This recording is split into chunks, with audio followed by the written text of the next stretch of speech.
Hello friends, welcome to our own channel daily stock. तो आज हम आपको मनक्सिया स्टील के बारे में बताने वाले हैं और उसी के फंडामेंटल्स के बारे में बताएंगे कि आपको इस शेयर में निवेश करना चाहिए या नहीं करना चाहिए। आगे बढ़ने से पहले अगर आपने हमारे चैनल को सब्सक्राइब नहीं किया हो तो आप हमारे चैनल को सब्सक्राइब ज़रूर कर दीजिएगा, साथ ही में हिट द बेल आइकन। तो सबसे पहले आपको मनक्सिया स्टील्स के बारे में बताते हैं। तो ये एक स्टील मिल ऑपरेटर है जहाँ पर बहुत सारे प्रोडक्ट्स बनाए जाते हैं और इन्होंने बहुत सारे प्रोडक्ट्स में मास्टरी भी कर रखी है। मतलब जैसे कि गैल्वेनाइज्ड और पेंटेड प्रोडक्ट्स होते हैं, पेंटेड स्टील प्रोडक्ट्स, तो वो भी ये कंपनी बनाती है और वो बहुत ज़्यादा एक्सपीरियंस्ड भी है उसमें।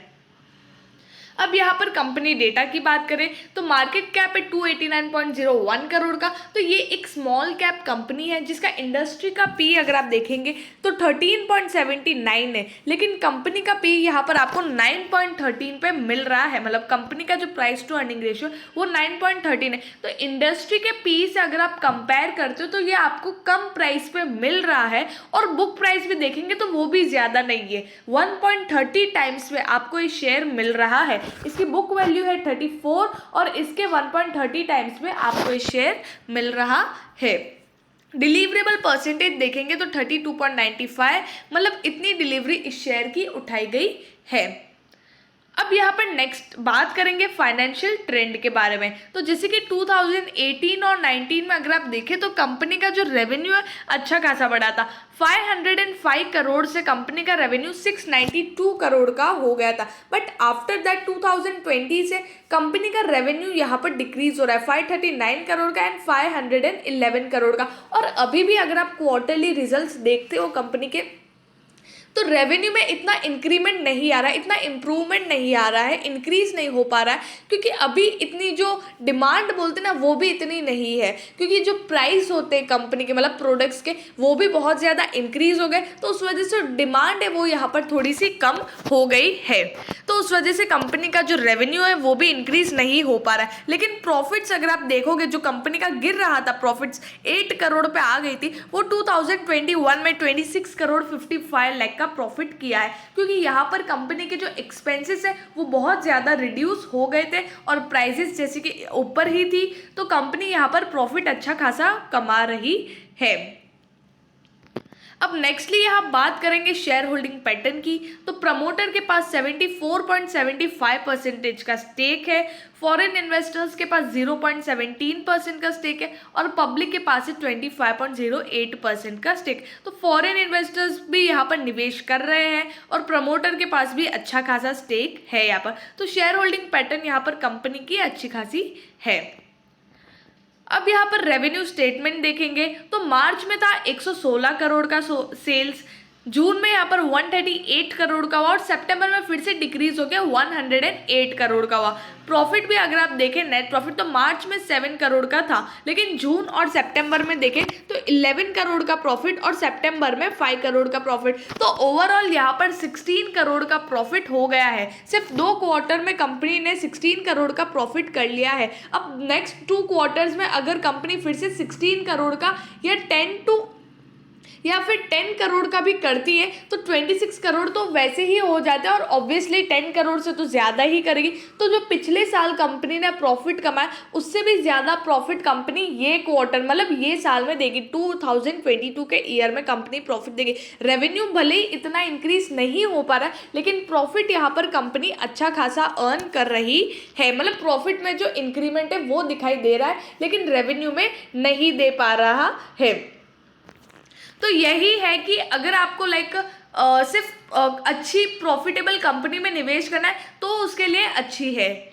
नेक्स्ट फंडामेंटली अगर रेशियोज देखेंगे कंपनी के तो वो यहाँ पर इंक्रीज होते हुए नजर आ रहे हैं। क्यों? क्योंकि जो रेशियोज है रिटर्न रेशियोज और टोटली प्रॉफिट पे डिपेंड होता है। अब यहाँ पर जब कंपनी का प्रॉफिट बढ़ेगा तो यहाँ पर रिटर्न रेशियोज भी इंक्रीज होंगे, क्योंकि रिटर्न ऑन इक्विटी अगर आप देखें तो वो 4.49% जो हुआ करता था वो 11.91% हो गया है। मतलब जो शेयर होल्डर्स है कंपनी के जिन्होंने पैसा लगाया कंपनी पे, ठीक है, उन पैसों से कंपनी कैसे काम करती है और रिटर्न देती है। तो यहाँ पर कंपनी काम तो ठीक ठाक करे लेकिन प्रॉफिट अच्छा खासा अर्न कर रही है, तो रिटर्न भी यहाँ पर अच्छा खासा इंक्रीज हुआ है। आरओसी की बात करें तो 9.95% से 15.02% हो गया, मतलब कैपिटल का भी एफिशिएंटली यूज़ किया जा रहा है, तो उस वजह से रिटर्न्स यहाँ पर कंपनी के बढ़ रहे हैं। रिटर्न ऑन एसेट्स की बात करें तो 2.48% से 7.60% हो गया, तो रिटर्न ऑन एसेट्स भी कंपनी का बढ़ रहा है। एसेट्स पे जो रिटर्न होता है वो भी कंपनी का बढ़ रहा है। अब यहाँ पर लेवरेज रेशो की बात करेंगे तो 0.02 से जो 0.31 जो डेट कंपनी ने लिया वो फिर से यहाँ पर अभी धीरे धीरे डिक्रीज कर रही है, मतलब ये ईयर तो कंपनी ने डिक्रीज किया 0.29, तो ये एक अच्छी बात है। लेकिन ओवरऑल देखें तो डेट थोड़ा ज़्यादा है कंपनी के पास। और इंटरेस्ट कवरेज रेशो की बात करें तो 16.82 से 17.33, मतलब इंटरेस्ट पे करने की कैपेबिलिटी भी कंपनी की बढ़ रही है, तो ये भी एक अच्छी बात है कंपनी की कि कंपनी डेट भी डिक्रीज कर रही है और इंटरेस्ट पे करने की कैपेबिलिटी भी बढ़ रही है।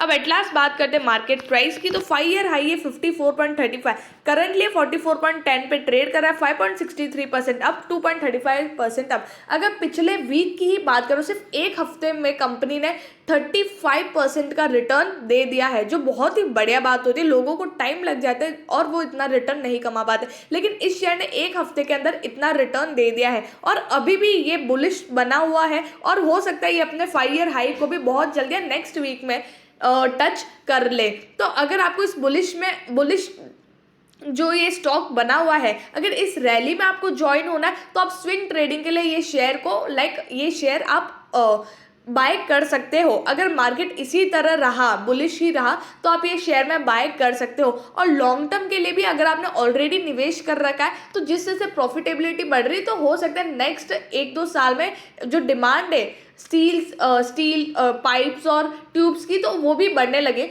तो तब आप ये शेयर में, मतलब ये शेयर को आप रडार पे रख सकते हो। लॉन्ग टर्म के लिए निवेश करना है तो आप लॉन्ग टर्म के लिए भी निवेश कर सकते हो। मेरी मानो तो अगर आपको स्विंग ट्रेडिंग करना हो तो स्विंग ट्रेडिंग करके इसमें से मतलब स्विंग ट्रेडिंग करो, पैसा अर्न करो और आप निकल सकते हो। अगर आपको वीडियो अच्छा लगा हो तो please like and share and subscribe our channel. Thank you.